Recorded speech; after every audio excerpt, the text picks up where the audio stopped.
All right, from Leo. Hello, Andrew, the omnipotent bald leftist tears generator. My parents got divorced when I was 2 years old. I've recently gotten into small arguments with my two older sisters about how they should not have gotten the divorce after having three kids. Other than infidelity or criminality, I said there's basically no excuse after kids to get a divorce. I don't know too much about the details of their divorce, but know that until very recently, I'm now 23, so this is 21 years ago, until very recently, my parents hated each other with a burning passion. Should I ask them for more details? Also, I want to forgive them for what I think was a selfish decision, but how do I bring this up without putting them on the defensive? Well, first of all, my takeaway from this is that this bothers you. This is haunting you. And you should leave your sisters alone about it. It's not for you to tell them what they should think about this. It's not for you to impose your upset on them.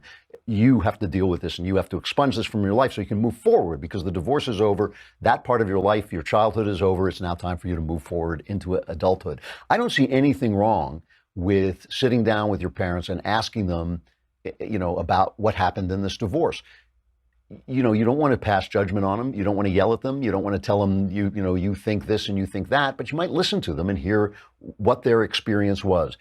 In general, philosophically, I agree with you. I think once you have small kids, you keep your marriage together, you work it out, you stop hating each other. If you hate each other, you stop. You sit down with a therapist if you have to, you stop. I agree with you about this, but now it's over, now it's done. You've got to move past it and build a life in which this doesn't happen. That's your job. So if it helps you to talk to them about it, talk to them and listen. You don't have to condemn them, you don't have to yell at them, but talk to them and listen and see if that helps you forgive them in your heart. Once you hear what they were going through, it might help you to forgive them. Sometimes people do bad things, but you can understand why they did them and you can move on. But the purpose here is for you to move on. That's the purpose. That's your chore. Your chore is not to convince your sisters of anything. Your chore is not to pass judgment on your parents. Your chore is to let it go. So if that helps you to let it go, do it. If it doesn't, don't do it. It's that simple. The whole point is for you to go forward.